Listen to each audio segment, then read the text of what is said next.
Good evening and welcome to Primetime News on TV1. For the Newsfirst team, I am Azra Hassan.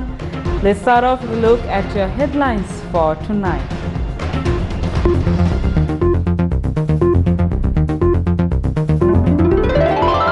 Public gatherings and protests permitted until further notice. Nurses Trade Union strike action called off. Sajith category resigns Basil Rajapaksa to fill the seat. මං හිතන්නේ අනිද්දා දිනේ පමණ දිවුරුම් දෙන්න බලාපොරොත්තුවක් තියෙනවා. Minister of Agriculture reveals the names of companies which hid fertilizer. පොහොර සමාගම් පොහොර නැහැ කියලා කිව්වා. CIC සමාගම සතුව මෙට්‍රික් ටොන් 21000ක්, බවර් සමාගම සතුව මෙට්‍රික් ටොන් 8000ක්, හේලිස් සමාගම සතුව metric ton 28000ක්.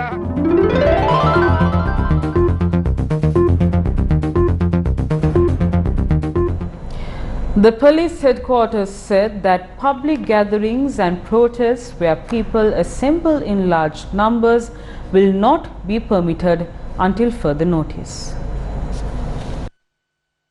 Issuing a release, police headquarters noted that the Director General of Public Health Services has informed the IGP that the spread of COVID-19 is increasing due to the various protests that are being organized across the country. The Director General of Public Health Services said that there is a massive risk of the virus spreading through activities such as public gatherings and protests. Therefore, the Director General had informed the Inspector General of Police to not permit public gatherings and protests where public attendance is seen in large numbers.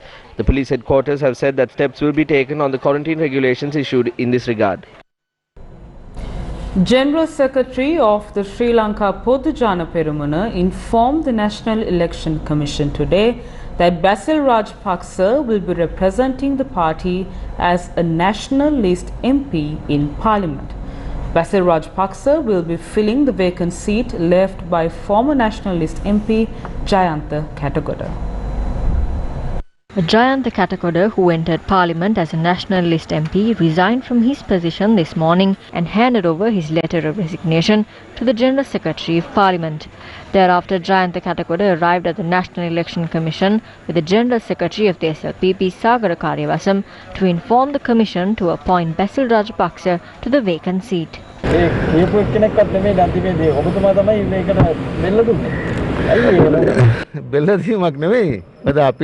I did not sacrifice myself. We pressured Basil Rajapaksa to come to Parliament for a period of 10 months. That pressure was exerted on him by all the MPs, party supporters and public representatives. As a culmination of all these efforts, we were able to convince him to come to Parliament. අපේ මහජන නියුතවරු ඒ පීඩනය එතුමාට දුන්නා. ඒ පීඩනයේ අවසාන ප්‍රතිඵලය හැටියට අපිට එතුමාව එකඟ කරගන්න අවස්ථාව ලැබුණා. ඒ කාර්යභාරය බාර දෙන්න. මොකක්ද අරමුණ දැන් මේ ඒකෙන් එතකොට තෙල් මිල අඩු වෙයිද? Not only the fuel price, the future course of action of this country will be implemented with proper management. සමනාකරණයක් කරන්න පුළුවන්. අපි අද දින එතුමාගේ Basil Rajapaksa's name was given to the Election Commission. The party proposed the name of Basil Rajapaksa to fill the vacant seat, which is left vacant by Jayantha Katagoda. I think he will swear in as a parliamentarian on the 8th of this month. මං හිතන්නේ අනිද්දා දිනේ පමණ දිවුරුම් දෙන්න බලාපොරොත්තුවක් තියෙනවා. Views were expressed at the parliamentary session today regarding Basil Rajapaksa entering Parliament as an MP. Not so long ago, the 20th Amendment was passed. One clause in the 20th Amendment, which raised many eyebrows, was the clause regarding dual citizens. This was opposed by even the Mahasangha. Can an American citizen be sworn in as a public representative? The people vehemently opposed that clause. However, an entire constitution was amended for the benefit of a single person. Basil Rajapaksa entering Parliament is not the concern at the moment. An entire constitution was amended for him. The intention behind it is concerning. Amending the law of the land for one person is unacceptable. When those in the ruling faction opposed the clause in question, they were given an assurance that a fresh constitution will be drafted in 2021 and this clause will be removed, and to remain patient till then. They were deceived. Now there is no talk of that. The amendment has paved way for dual citizens to enter Parliament. The righteousness of the clause will depend on how progressive and people-friendly it is. Meanwhile, the official Facebook page of the Media Centre of the Sri Lanka Podujana Peramuna had responded to certain criticisms made by the constituent parties of the SLPP by saying that it would be wrong to make a joke out of the ministries. It said that the appointed minister is the person with the ability to shine, irrelevant of the ministry that is provided. The post read that Mahindananda Rajapaksa's character could be cited as the best example of this. It also reads that since the promises made to the public should be fulfilled, the time has now come for people who are unable to carry out certain tasks to move aside and grant these positions to people who can actually work. I saw recently a statement made by the General Secretary of the SLFP. He says his ministerial portfolio is a joke. While they are attacking Basil Rajapaksa and PB Jayasundara, they are also trying to make a mockery out of our leaders. We are aware what their plans are. They are trying to attack the Rajapaksa family. We would like to inform the General Secretary of the SLFP, if your ministry is a joke, it is a bigger joke to remain in that position. Do not be a joke. There are talented state ministers who are able to do good work. We saw how these people who hold certain positions destroyed our country in the past. These people acted similarly when they were in the previous government. They are trying to stop this development.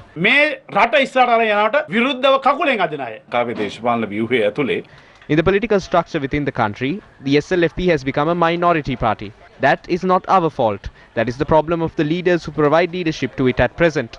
From selecting contestants at the elections to making various appointments following the election, the government was very fair towards its constituent parties. The leaders who do not comprehend the depth of the political situation are the people who drag this party to this level. The SLPP has granted the SLFP the best opportunity it can. They, however, do not have the prudence to understand it. That is why they are acting this way. The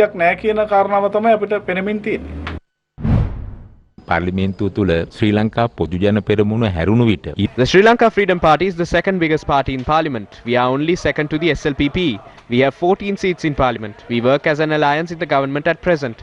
We will take the best decision that is required if there is an election. Meanwhile, State Minister Dayasiri Jayasekara recalled the manner in which the current leader of the opposition, Sajith Premadasa, conducted himself in cabinet discussions during the previous government. Today we have put forward many amendments to the Prevention of Terrorism Act. We have not brought these amendments to scare anyone.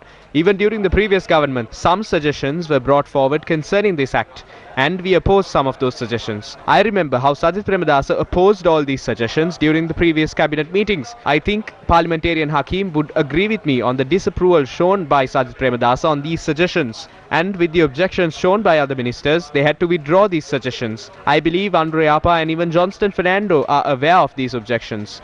There should be amendments to the Prevention of Terrorism Act. But these amendments should be favourable to the future of the country. We should not only concentrate on preventing the current terrorist situation within the country, but we should also think about the potential wars that can erupt within this land. And this act should be equipped with modern regulations that can prevent such dangerous situations from occurring. Now, views were expressed by the opposition regarding the amendments to the Code of Criminal Procedure Act in Parliament today. On paper, it's a good move, but one wonders why this window dressing is being made now. If any of us who are aware of the actual situation with regard to torture in this country would wonder why this amendment is being placed today. So much for shouting from the rooftops that we are protecting our sovereignty, we are not bowing down to international pressure and all of that. But all of these facades are being built, and I don't know who you are trying to fool. 26 years of this act has seen just 9 convictions, 6 of which are under appeal. This act in operation has been a dismal failure. The calculation, a very generous calculation, will show that only 0.06% of the complaints result in any conviction. Now 4 judges of the Supreme Court has recused themselves from the case relating to the Honorable Rishad Badiuddin. He had been under detention for 73 days. Now this FR case has been postponed on several occasions on this basis alone. So it's a serious injustice, and therefore the Honorable Chief Justice must be made aware that before nominating a bench, at least he must find out whether there is any reason for the said judges to recuse themselves from the case. Otherwise, this should not, because it's unnecessarily creating suspicions. No, I also saw this only on paper, Honourable Member. I can only convey the concerns expressed by this House. And so other than that, we have no power to interfere and give direction. But certainly there is a concern. I agree with you. We will be back after this short commercial break. Stay tuned. This is News First, The Voice. Do your online shopping now. Sambole.lk.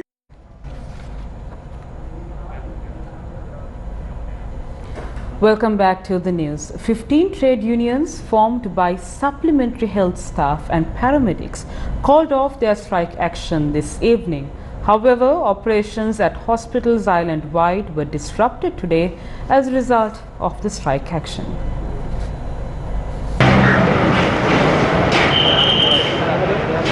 Our cameras captured visuals of a lady who had collapsed opposite the Kurunegala Teaching Hospital being taken into hospital on a gurney. She had collapsed after waiting in queue to receive treatment.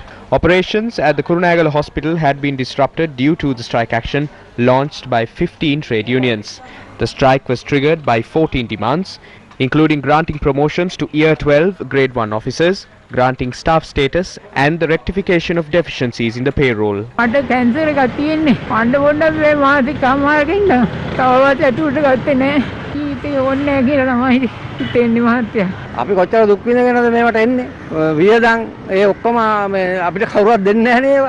in the arrival of patients in comparison to yesterday was witnessed today at the National Hospital in Colombo.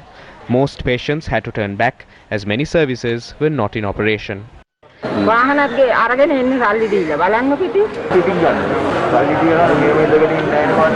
Certain surgeries scheduled for today at the Colombo South Teaching Hospital had not taken place. Operation magi dira tibbe me ada දැන් මා discharge කර අද කරන්නේ ලබන මාසේ 15 වග්ගඩුවේ ගල් මාස ගානක් තිස්සින්ද මේකට මේ කට්ට කාලා ඔක්කොම කරලා අපි බෝධි පූජා හිටන් තියලා මේ ධර්මතෝ ඔපරේෂන් එකක් මේ වග්ගඩුවේ ගල් මේ කේස් එක මේ අතේ සල්ලිත් නැහැ මේ හැමදේම කරේ සල්ලි වල දැන් පොඩි වේදනාවක් නෙමෙයි ගිහිල්ලා තියෙන්නේ අරව චෙක් කරන්න මේව චෙක් කරන්න ඉතින් කරන්න දෙයක් නැහැ ඉතින් දැන් ඉතින් ගෙදර යන්න දැන් ඔක්කොම කට්ටිය ටිකට් කැපුවා ඔක්කොම කරලා දැන් වාහනයකට එන්න කිව්වා ඒ අපරාධ සල්ලි ඉතින්. Activities of hospitals in Gampaha, Ragama and Kandy were also hampered due to the strike. Defence personnel had been deployed to carry out certain activities at the Kandy National Hospital. ඉතින් මේක මේ කාලකන්ණි වැඩක් මේක මේ අපිට සල්ලිත් නැහැ බෙහෙත් ගන්න. මේ මන් දැන් මොන කරදරයක්ද කියලා මේක අපිට තමයි දෙයියෝ තමයි දන්නේ. අපිට කොහෙන්ද සල්ලි තියෙන්නේ? ෆාමස් වලින් ගන්න බෙහෙත්. An individual at a household undergoing quarantine in Valigama, Matara had died. However, since public health inspectors were also on strike, the corpse had been kept at the household for nearly 12 hours.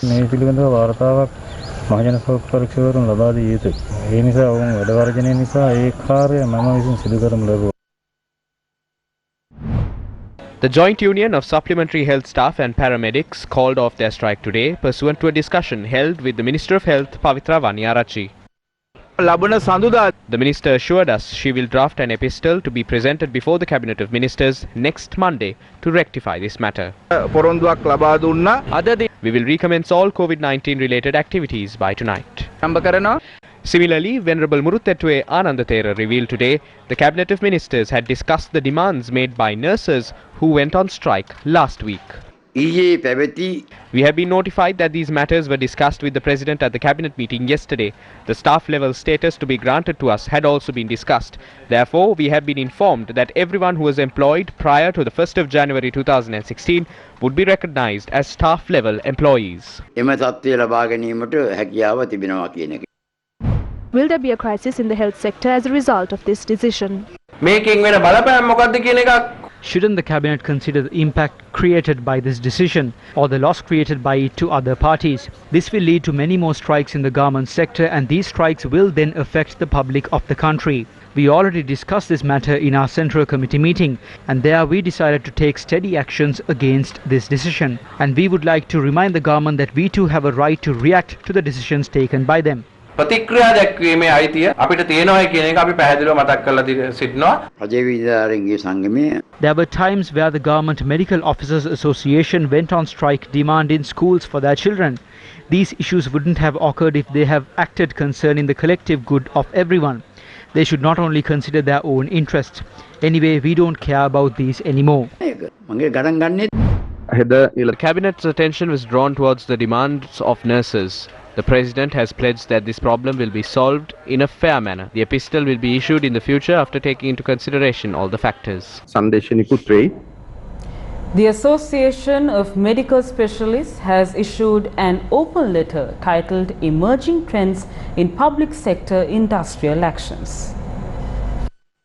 The Association of Medical Specialists warned the government that many trade unions, particularly in the health sector, will resort to strike actions if the government does not heed the rising demands of health workers in the face of the COVID-19 pandemic. The AMS noted the nation has been plunged into a critical state as a result of the COVID-19 pandemic, which has been further aggravated by lack of direction in general and poor fiscal management of public funds. The media release also noted that the government has to rethink its approach to trade union protests in the public sector, where one would win their demands or not, depending on the might and political allegiance of the trade union and not how reasonable their demands are. Citing the challenges faced by the private sector as opposed to the situation of public servants who would still receive their salaries and other benefits regardless of the COVID-19 pandemic, the release stated, the AMS strongly believe that being the least affected segment of society, we should be more mindful of our duty over rights, unquote. The release further outlined 2 recommendations for the government to prevent any more trade unions resorting to strike action amidst the dire situation of the country.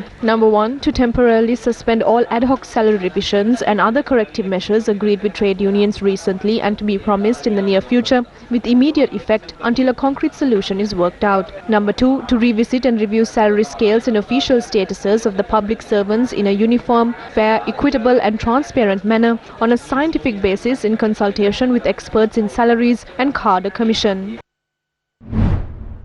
The Supreme Court has ruled that 7 articles included in the COVID-19 Temporary Provisions Bill are not in line with the Constitution. The Supreme Court has decided that the passing of the bill without amending these articles can only be done through a special majority in Parliament. Establishing alternate courts amidst the prevailing COVID-19 situation, carrying out court proceedings virtually, and providing temporary concessions to parties who were unable to fulfill contractual obligations are included in the bill. Meanwhile, the public was allowed to receive the COVID-19 jab at selected Triforces Hospital as well as selected centres around the island.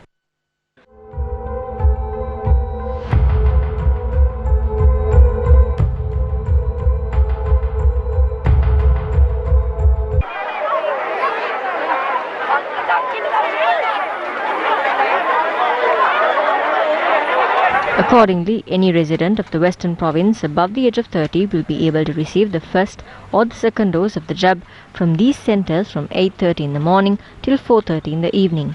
63,704 people in the country have received the jab yesterday. Currently, 3,104,966 people in the country have received at least a single dose of any COVID-19 vaccine. Meanwhile, Army Commander General Shavindra Silva said that the Pfizer vaccine will be administered as the second dose to the residents above the age of 55 in Colombo who have already received the first dose of the AstraZeneca vaccine. He further stated an SMS alert will be sent to these residents mentioning the time and venue to receive the jab. An automatic disinfection machine manufactured by the Research Analysis and Development Unit of the Sri Lanka Army was handed over to the President today. The machine can sterilize 600 people with 4 litres of disinfectant liquid. The machine is also capable of operating automatically for 48 hours on a full charge. Questions were raised by opposition leader Sajith Premadasa on online education, and State Minister Susil Premajayanth responded in Parliament. How many students are provided with data and equipment to carry out online education? What steps have been taken by the government to increase internet coverage? Even private media stations have begun this. Why can't the state media do this? The World Bank has provided $980 million in June 2020 to uplift the education sector hampered by the pandemic. What happened to this money in a year? Is this the government that will protect the children of this country?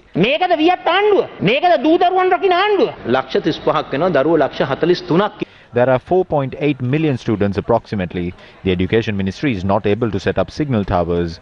That should be done by the telecom. But how long does it take to get a tower? We have carried forward a program initiated by the previous Education Minister and continued providing tabs. We have not given it to the students. We have given 95,000 tabs to 1,400 selected schools. If we provide the vaccines to the teachers, we wouldn't have to face these issues. A fund pool was created through funds received from the World Bank. There was about $20.2 million that was received by the Department of National Planning at the Treasury for Education.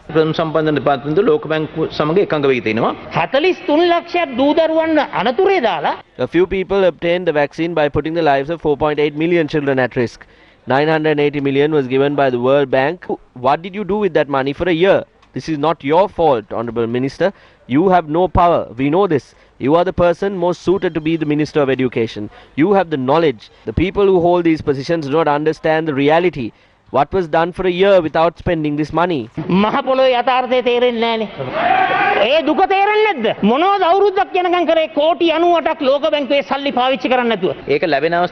I had no position when that was received. That is why the information was obtained through officials of the Ministry of Education. The cardiologist, who is also a lieutenant commander of the Sri Lanka Navy and was arrested over the exploitation of a 15-year-old girl, was remanded until the 9th of July by Colombo Additional Magistrate Lochna Abevikrama today. Counsel appearing for the suspect informed the court that his client is willing to make a voluntary statement with regard to the incident. The suspect will be produced in an identification parade as per an order by the Colombo Additional Magistrate. The Colombo Additional Magistrate also ordered the prison superintendent to produce the 9th, 11th and the 13th suspects in court tomorrow by concealing their identities. These suspects are the Deputy Chairman of the Mihintale Pradeshya Sabha, a gem businessman from Balangoda and a millionaire businessman from Kalutara. The trio is currently in remand custody, and the counsel appearing for the suspects also informed the court that their clients are willing to make voluntary statements to the court with regard to the incident. However, the request by counsel to cancel the identification parade, citing that they have already been remanded, was turned down by the Colombo Additional Magistrate. Moreover, the driver who transported the victim and the cardiologist to a hotel was also produced in court and remanded until the 19th of July. Among the others arrested are the parents of the victim, a three-wheeler driver, a car driver, the individual who designed the advertisement, a captain of a ship, and several crew members as well as administrators and operators of several websites. According to Sri Lanka police, 34 suspects have been arrested over the Mount Lavinia child sex trafficking ring. A Maldivian national was also arrested over the case, and foreign media reported the suspect to be a former state minister for finance and treasury in the Maldives. A heated altercation between locals and officers of the Sri Lanka Air Force was reported yesterday when those residing in the environs of the Air Force shooting range in Kalpitia were asked to vacate the area. Now, according to the Sri Lanka Air Force, the tense situation had arisen when officers were attempting to remove locals from the area pursuant to a court order.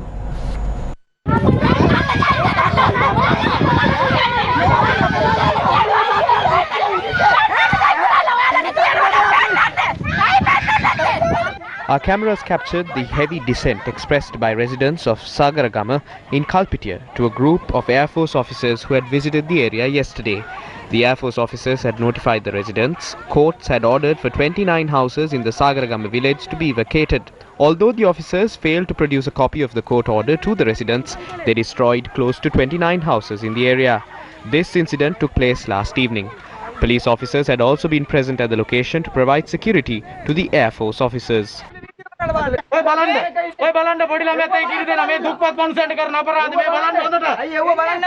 Another group of Air Force officials visited the Sagaragama village earlier today.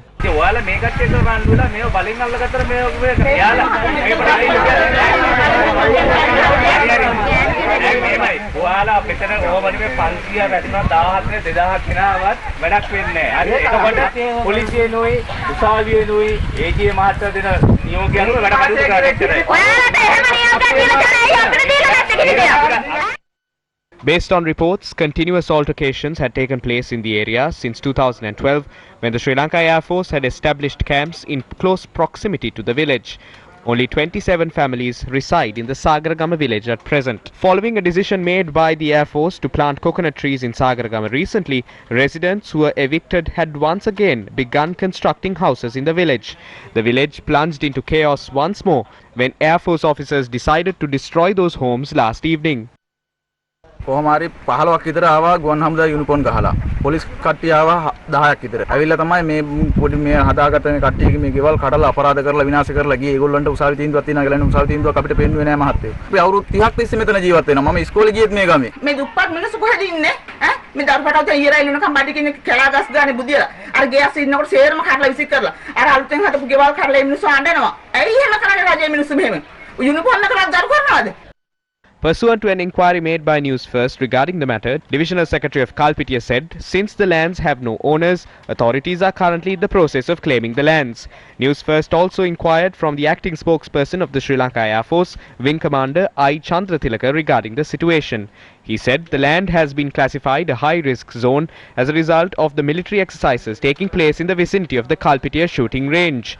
He added, although requests had been made since 2005 to release these lands to the Sri Lanka Air Force, regional authorities had failed to transfer the land to the Ministry of Defence. However, a group of residents in the area had filed a case against the Air Force against the matter, and last week the court had ordered for the removal of the current residents in the area. The media spokesperson said as a result of this court order, officers of the Sri Lanka Air Force along with police officials had travelled to the area to remove the residents. The tense situation had arisen at that instance. Who is hiding fertilizer? Minister of Agriculture Mahindananda Aluthgamage made a revelation in this regard in Parliament today. Metric ton 1,02,000ක් පොහොර සමාගම් සතුව තියාගෙන These factories had 102 metric tons of fertilizer in their storage facilities. They did not heed our orders and refrained from distributing fertilizer. Honourable Speaker, I had a discussion with these companies for 5 hours yesterday and I instructed them to distribute the fertilizer they have to the agrarian centres. CIC has 21,000 metric tons. Bowers has 8,000 metric tons. Haley's has 28,000 metric tons. I would like to table the complete list to Parliament. We have identified how much fertilizer is needed for different districts in the country. For the vegetable cultivation in Badulla, you will need 5,100 metric tons of fertilizer. 1,900 metric tons are needed for the vegetable cultivation in the Nuwara district. 3,200 metric tons are needed for potato cultivation. From today, these fertilizer stocks will be distributed to the agrarian centres. Honourable Ramesh Patirana has requested 50,000 metric tons for the benefit of small-scale tea estate owners. We have taken steps to distribute fertilizer needed for the next 4 months. I would now like to table the necessary documents for the distribution of fertilizer on a district level. All these companies who are engaged in this mafia perfectly understand that when organic fertilizer becomes a success in the next season, the chemical fertilizer business will be worth billions. These companies are trying to gain the control over everything by buying off politicians and TV channels in the country. සල්ලි දෙනවා විශාල වියදමක් කරලා මේ රටේ සියලු දෙනාම මෙහෙවන්න හදනවා. ඒ නිසා මේ උද්ඝෝෂණ වලට ආපු ඔක්කොම ගහලා තියෙන කටවුට් එක බලන්න එකම අකුර. සුපුරුදු දේශපාලන පක්ෂයක අකුරු තමයි මේක පිටිපස්සේ තියෙන්නේ. උද්ඝෝෂණ කරපු සියලු දිස්ත්‍රික්ක වලට ගියා වැඩි මනක් පොහොර බෙදලා මේ කන්නේ මම විපක්ෂ නායකතුමාට සියලු පක්ෂ නායකයන්ට කාලයකට පස්සේ අපේ රනිල් වික්‍රමසිංහ මහත්තයා ඇවිල්ලා ඉන්නවා. මාව හිරේ දාපු වික්‍රමසිංහ මහත්තයා අපිට නඩු හදපු වික්‍රමසිංහ මහත්තයා මම අද දැක්කා ඔබතුමාටත් මම දෙනවා. ගොවියෝ පාරට දාලා ගොවියෙක් මරලා ගොවියෙක්ගේ ජීවිතයක් උඩින් බලයට එන්න තමයි සමහර උත්සාහ කරන්නේ. දැන් පාර්ලිමේන්තුවට ඒ gazette The gazette is to come to Parliament either today or tomorrow. The gazette was issued to ban the importation of chemical fertilizer and NPK to the country. Will that gazette be taken into debate or will it be revoked? Will it be revoked and another new one be issued only for chemical fertilizer? This was the first question that was raised by the Monetary Board. Both these fertilizer varieties have been included in this gazette paper. Both have been put to the same HS code. This is ridiculous. Let me give you the answers to this ridiculous act. Yes, there was a problem with the HS code when we gazetted it. We will make the amendments and issue a new gazette. Usually when you issue a gazette like this, you have to pass it in Parliament within a month. Otherwise you cannot go ahead. Now that month will be extended. The time to distribute fertilizer is this September. We will expedite the process and table the gazette in Parliament. Don't be afraid. Nothing will be done outside the law. There was a fault from our end when we issued the gazette. We will rectify that and resubmit the gazette to the Parliament. This is the Udakandagolla village in Valimata. Farming is the lifeblood of around 500 families in this village. These potatoes, vegetables and tea plants have withered without fertilizer. Along with rotting crops, the aspirations of these innocent people are also deteriorating each day. Today, they took to the streets demanding the government to provide fertilizer for their crops.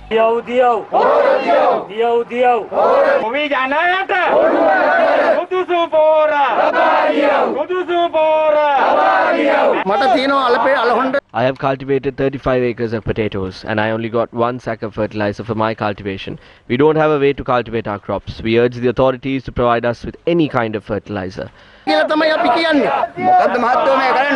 Our fields have gone barren, we are helpless, our families are helpless. How are we to survive?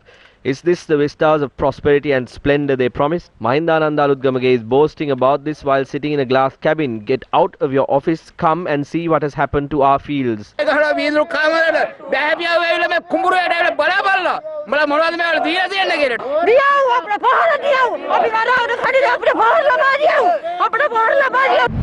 These are the fields of the Madadumbara Vendaruwe Koralaya. 500 odd families in the village who made a living from traditional farming are now facing a shortage of fertilizer for their cultivations. They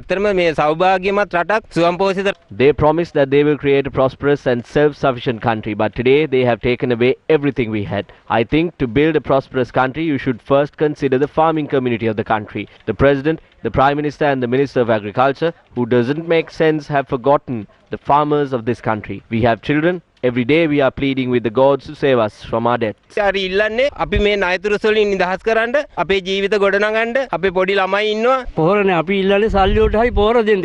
no fertilizer. We urge the authorities to at least provide us with the right fertilizer for money. The Minister of Agriculture says that there are enough stocks. But today there is no fertilizer in shops or in agrarian service centres. Now we don't care about the price of fertilizer. Give us some fertilizer. A tense situation arose in the Sahaspura housing scheme in Borella this afternoon when the police conducted a special drug raid in the area. Borella police had travelled to the Sahaspura housing scheme today to arrest a person upon information received that the person was in possession of heroin.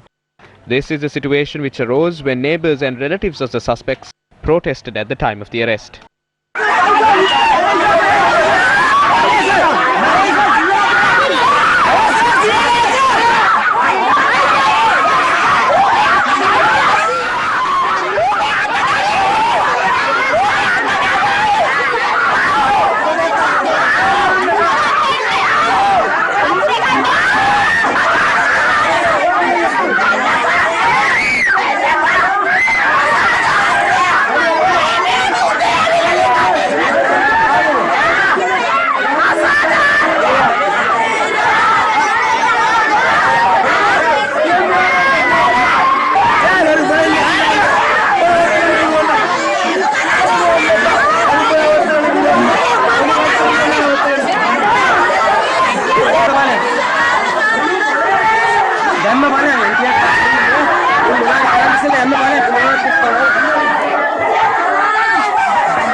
According to the police, another police officer was assaulted during the incident and the police were obstructed from carrying out their duties. Thereafter, the assaulted officer has been hospitalized and the suspect has been arrested along with 4 grams of heroin. Views were expressed in and outside Parliament today about granting permission to a liquor distillery owned by Arjun Aloysius, who is alleged to have carried out the central bank treasury bond scam. WM Mendes කියන සමාගමට WM Mendes company was given the go-ahead to start its operations and then the license is cancelled. But that is not the issue at hand. This company owes 1.1 billion rupees to the excise department with 3.5 billion rupees in VAT. They have to pay 2.6 billion in income tax to the government. The government first said if they let this company start its operations, they will be able to regain this money. But the given license is cancelled. What is the plan of the government to obtain the losses incurred by the bond scam? In addition, there is a loan of 5 billion rupees from the People's Bank, 4 billion from the Bank of Ceylon and 800 million from the People's Leasing Company. They should pay 17 billion to the government. ආණ්ඩුවට බිලියන 17ක් හරි බොහොම ස්තුතියි ගෙවන්න තියෙනවා. සුරාබදු I draw your attention to clause 27 of the Excise Act. This is an attempt to let go of the money that the Mendes company should pay. Do not allow this to happen. The